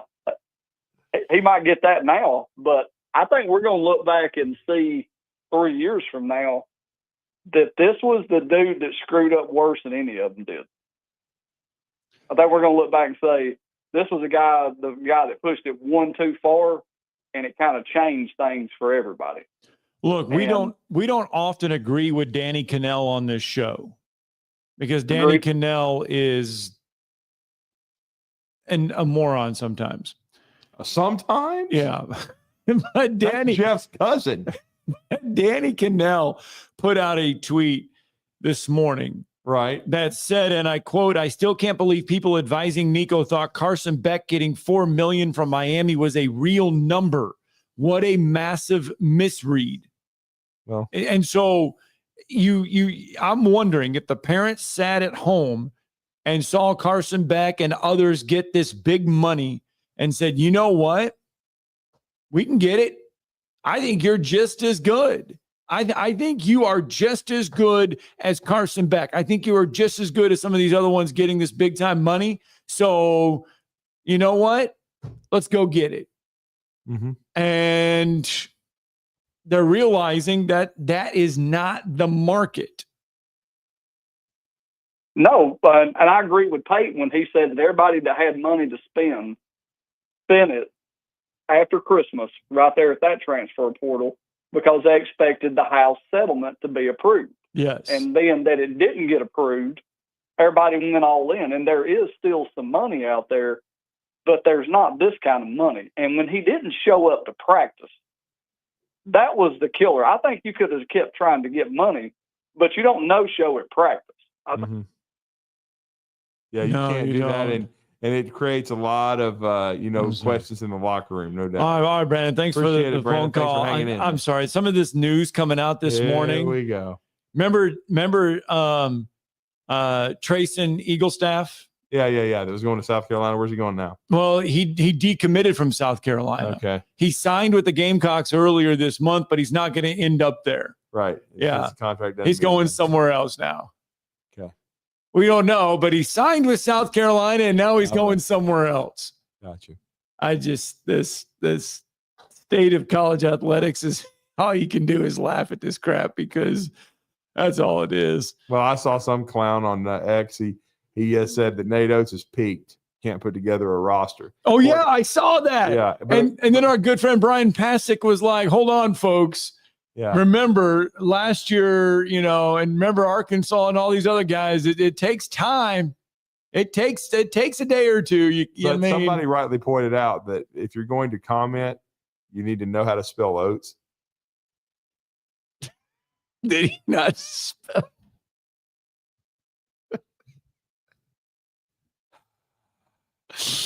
Oh my goodness. Right. I can spell Chris Lee. Yeah, we can. CHRISLEE. Right. And Chris Lee will join us next. Yeah, he's like, well.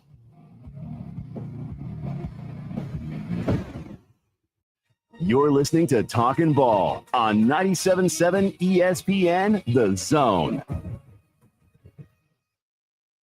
From the Fox 54 Weather Center, I'm Chief Meteorologist Jordan Dressman. A mostly sunny sky this afternoon. Temperatures climbing into the mid and upper 60s. A couple of folks looking at the lower 70s, dropping into the mid and upper 40s as we head into the overnight, early into your Thursday morning. A mostly to partly sunny sky Thursday afternoon. Temperatures continuing to climb across the Tennessee Valley. Highs have no problems, climbing into the mid 70s. Some of us could be looking at the upper 70s. Only dropping into the mid 50s as we head into the overnight. A mostly to partly sunny sky for your Friday. Temperatures consistently climbing into the upper 70s and lower 80s. I'm Chief Meteorologist Jordan Dressman on your home for ESPN Radio, 97.7 ESPN The Zone. Had a report of a wreck eastbound 565 at Madison Boulevard. That area looks good. I don't see any problem there. Still working one in Decatur, Magnolia and 16th. That one reported with a minor injury, and they canceled HIMSI on a wreck near New Hope, Albert Mann, and Cooper Road. That one originally reported as an injury type. Do your methods to lose weight no longer work for you? 7 different hormones can make it impossible for you to lose weight. Find out with a free quiz at 2030huntsville.com. Captain Nick in the Valley Skywatch Traffic Center. The Braves roll into the 2025 season with a singular focus. Bring home the division title and remind the league what Atlanta is all about. Swung on, driven to left center field and deep. That baby's out of here. Austin Riley. Trio to Olsen, and he powers one. Deep right center field to the wall. It's gonna fly. It's a home run. Back-to-back homers. 97.7 ESPN, The Zone. Specializing in simple and affordable rentals, McCurry Van and Car Rental can make sure you have just the right vehicle for your next family vacation, weekend getaway, or if you just need transportation while your vehicle is being repaired. McCurry carries Ford Transit vans and Mercedes Sprinter vans, trucks and work vans, and more. And they offer discounted rental rates for long-term rentals. Now with 4 locations: Athens, Muscle Shoals, Coleman, and Huntsville. Log on McCurryRentals.com to make your reservation now. That's McCurryRentals.com. Are you tired of power outages disrupting your life? It's time for a Generac standby generator from Current Electrical. Storms may rage outside, but inside your family's powered up. So why choose Current Electrical for your generator needs? 1, we offer a wide range of models to suit every budgeted energy requirement. 2, our project managers handle every step of the process: power, gas, permitting, and inspections. 3, our certified technicians install your generator with precision, ensuring peace of mind. Don't wait for the next blackout. Call 256-880-1880 or visit us online at jetsuperstore.com. Hi, my name is Dan Aldridge. I'm here to let you know about the Aldridge Law Firm and the soon-to-be-announced Legal Town Center. I've been practicing law in Alabama since 1984, and I also practice in Tennessee. and I'm from North Alabama, and I'm here to represent you and take care of your legal needs. For many of us, hiring an attorney is not high on the priority list and maybe a little scary, but it's something that we all need at some point. So by all means, do your homework. And if you need representation for car accident, wrongful death, medical malpractice, nursing home abuse, or estate planning, or any other matter, just give us a call at 256-534-3188. And you can email me at Dan, that is Dan at danaldridgelaw.com. Dan at danaldridgelaw.com. God bless America. No representation is made that the quality of legal services to be performed is greater than the quality of legal services performed by other lawyers. There's the phone and no one to answer. 256-576-4977. And as a result, we got many, many phone calls and letters. Give us a call on the Neighbors Wealth Management Hotline today. 97.7 ESPN, The Zone.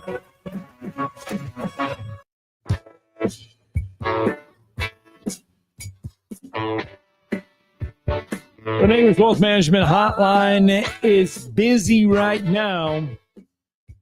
Just like a lot of SEC teams were busy last night with some midweek baseball games. And boy, oh boy, you look at the SEC baseball slate for this weekend, and we joked at just how brutal the SEC basketball regular season was and just how good the league was. Take that times 10 when it comes to SEC baseball right now. Oh, it's brutal. It's the toughest league in the country. You could say, and I mean, the SEC basketball, and our next guest covered it extensively at Southeastern 16. He's also part of Bandy 247. I'm not screwing it up this time. They have moved, bandysports.com has moved to 247 Sports. They were for many 20-plus years part of the Rivals Network, now part of 247. But Southeastern 16 covers basketball as well as anyone, and they had it covered, from one end, from every spectrum. They're doing the same thing with SEC baseball. But I'm going to ask our next guest, and of course that's Chris Lee.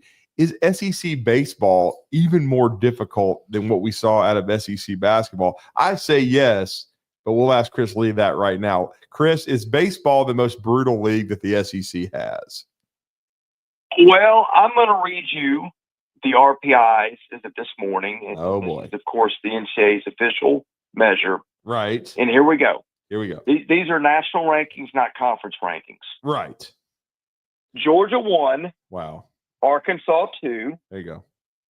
Texas 3. Oh, there you go. That's 3. Auburn 4. 4.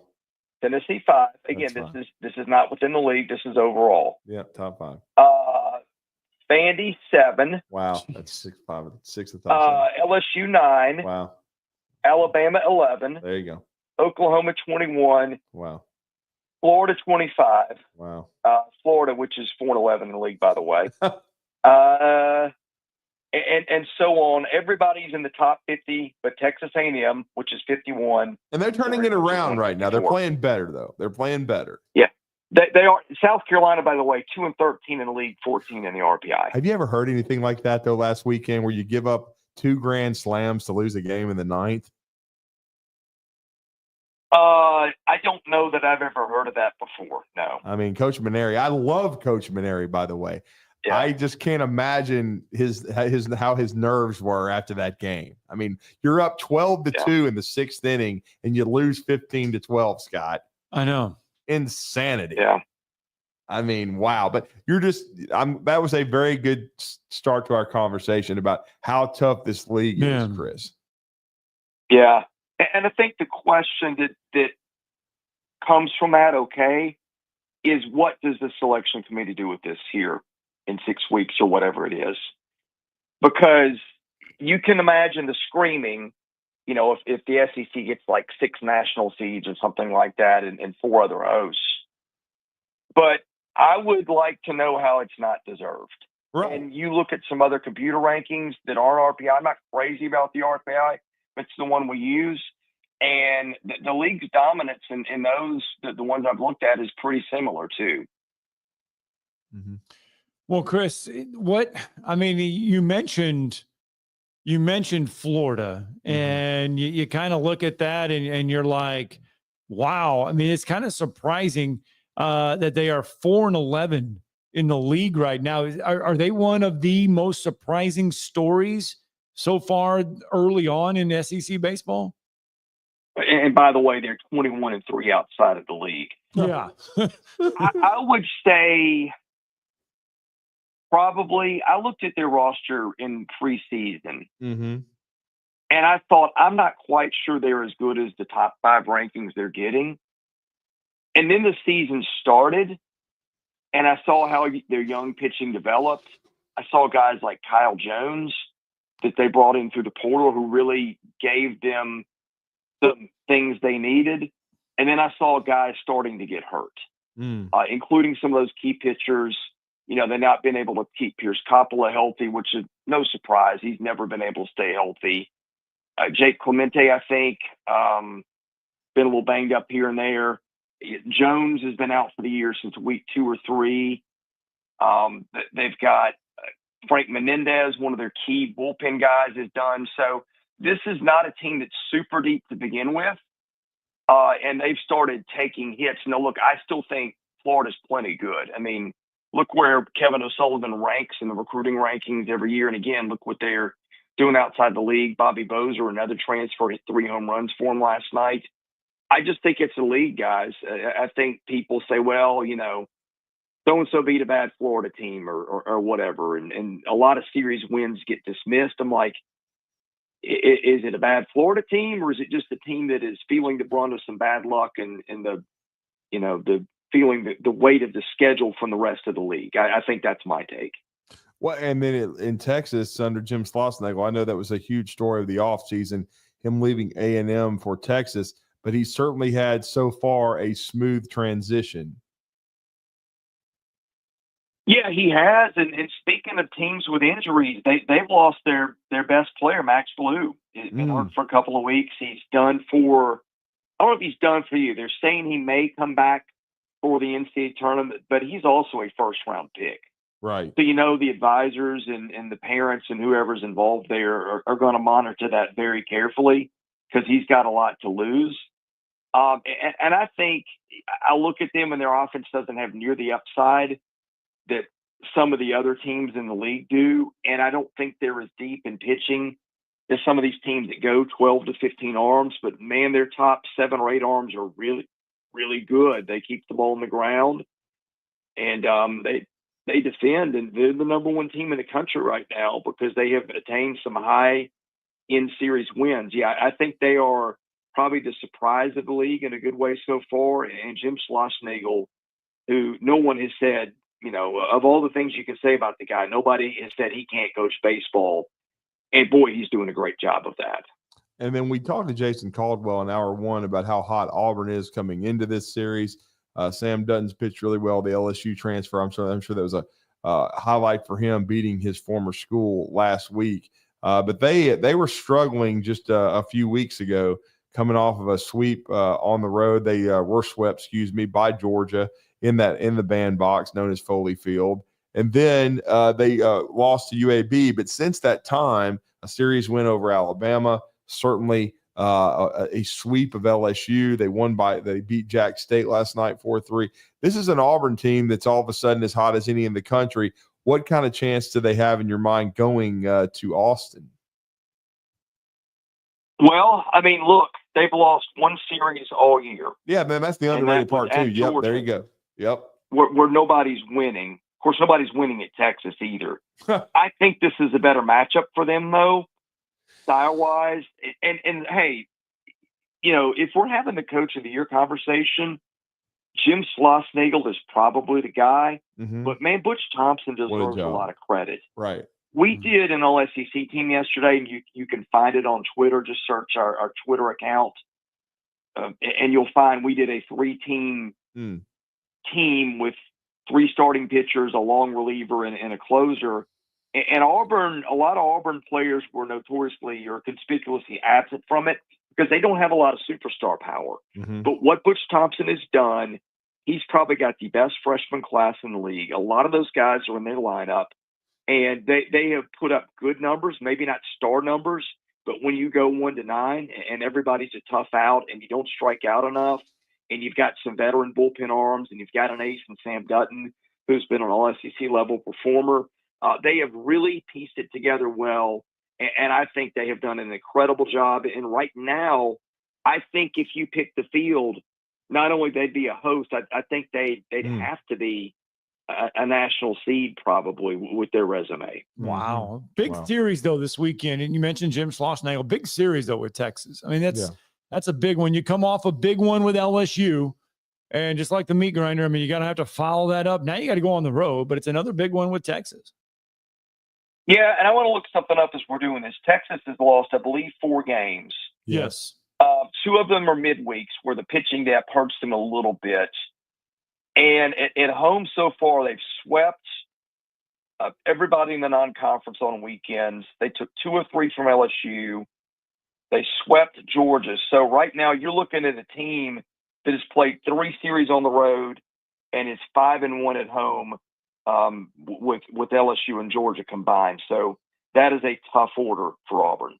And then we've got Alabama, who, has lost their last 2 series. They lost 2 out of 3 to Auburn on the road. And then I thought it was, a tough series loss. Mississippi State had been struggling. They lose 2 out of 3 to Mississippi State.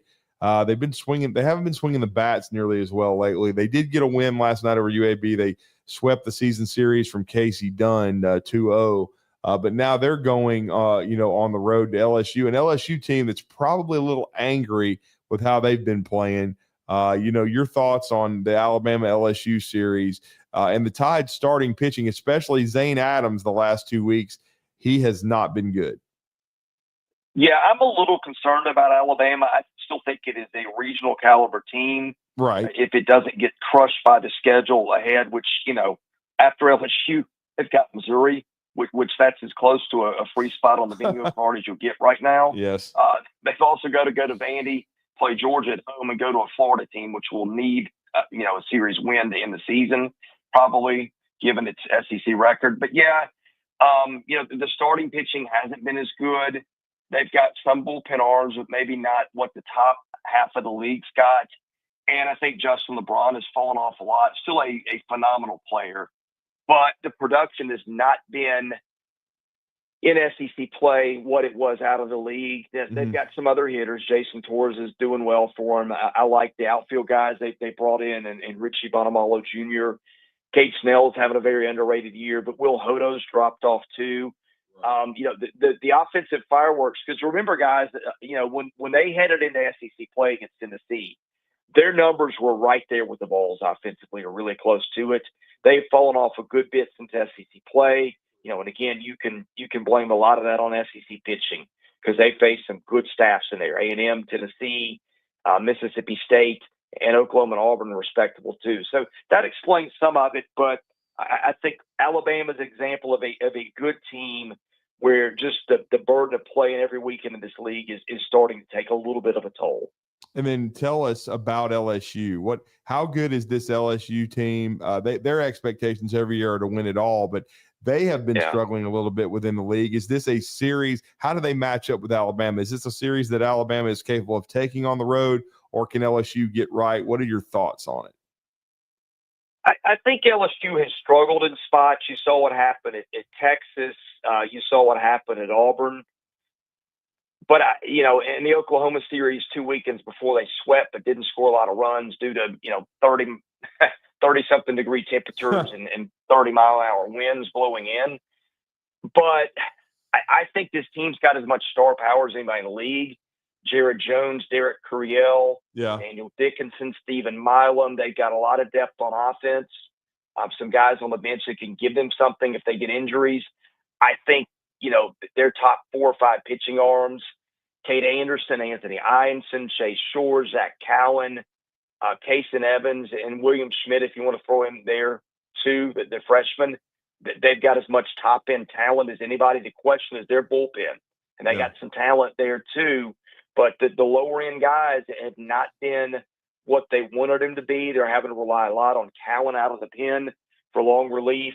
And how far can their starters, particularly Anderson and Ianson, go? I think LSU, I thought before the season, if the top team in this league is not Texas A&M. I thought that LSU had a case. I still think LSU's got a case. Arkansas would have an argument. Tennessee would have an argument too. But they are very, very dangerous, and I think a national title caliber team. Well, Boy, we've seen Arkansas in this spot before, haven't we? Just looks really good during the SEC regular season. Get to the postseason, and then things magically somehow fall apart, or they can't get to where they want to be. But Arkansas, again, sitting right there near the top. Yeah, and look, you hear that a lot, and you hear that from their own fans. But I've seen some of these Arkansas rosters where Dave Van Horn got everything out of them that he could. And let's go back a few years ago to the Kevin Kopps year. They couldn't pitch outside of Kevin Kopps other than a couple of guys. And they had to go back to him and back to him and back to him. And although the record was great, you're going, man, the dam is going to burst at some point. This is decidedly not that team. Right now, it's got the best offense in the league, which nobody was expecting. I mean, they've got dudes that can just rake up and down the order. They've got depth on the bench if they need it. And the pitching, which I think everybody thought Arkansas might have the best staff in the league, has left a little bit to be desired between Gabe Gackle, Landon Beidelshees can maybe pitch a little better than he has. Zach Root's been really good, but not like top of the league kind of good. They've had some injuries in their bullpen.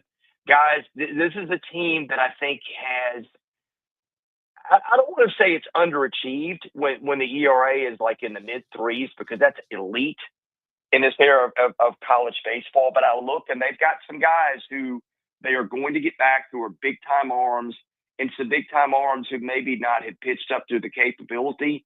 In the meantime, back to that offense, I think it's as good as anybody in the league. I think this Arkansas is a lot more team is a lot more dangerous than a lot of the teams that fans said, they're the, a national seed and this and that and that, but you could see some cracks. I think this roster is very different. I think this one's got as much upside as any team I've seen Dave Van Horn have. Well, the best in the business, Chris Lee with Southeastern 16 talking SEC baseball. Great stuff, man. You guys do an amazing job. Let everybody know how to connect with, of course, Southeastern 16, and I got it right this time, Vandy 247. Yeah, well, the Vandy side is self-explanatory. It's Vandy 247. We've got a website, southeastern16.com. We put a little bit of content out. Mostly, though, our stuff is on YouTube. Yes. Just go to YouTube, search Southeastern 16. We're over 26,000 subscribers now. And our Twitter account, let me just make sure I've got the order right. It is at 16 Southeastern. Again, you can see the All-SEC baseball team that we posted yesterday. Hope people will follow us. We cover SEC football, baseball, and men's basketball year-round. And I hope you give us a chance if you haven't. Thank you, Chris. We Thanks, appreciate Chris. the time, sir. You bet. Thank you. All right, your final breaks now. Tomorrow's headlines next.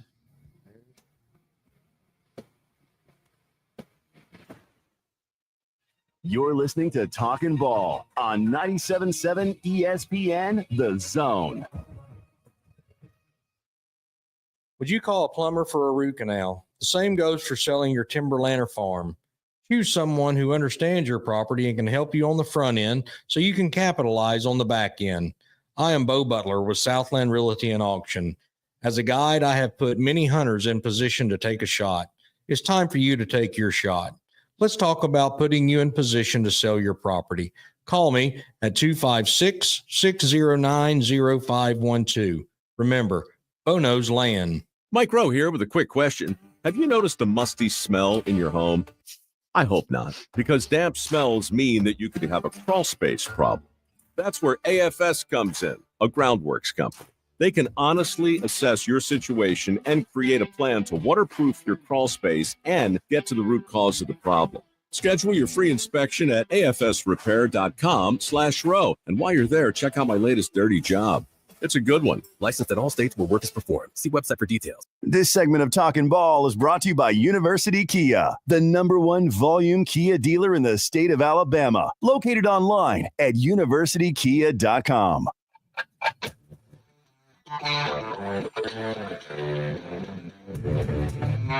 We're done.